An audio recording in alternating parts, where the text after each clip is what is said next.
भाग श्री परमरहस्य वाचन अध्याय 10 श्लोक क्रमांक 6 ओवी क्रमांक 56। श्री गणेशाय नमः। श्री गुरुभ्यो नमः। श्री सरस्वती नमः।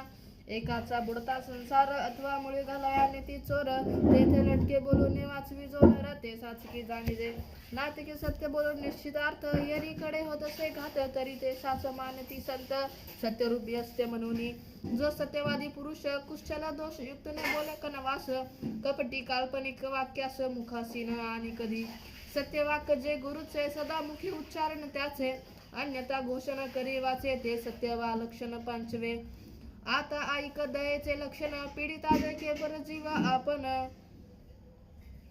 स्नेनो सांडिला आपुला प्राण, शुद्ध दया त्या नाव, जितावळी आपुला जेवा अंतुरी, अत्यंत कृपेने संरक्षण करी, तो कोणासी न दुखवे अंतरी, तोची दया जाणीजे, तो सर्वभूती परमात्माची असे, म्हणून कोणाशी दुःख न दिसे, या लागी दयानंद तसे मूर्तिमंत तेथे।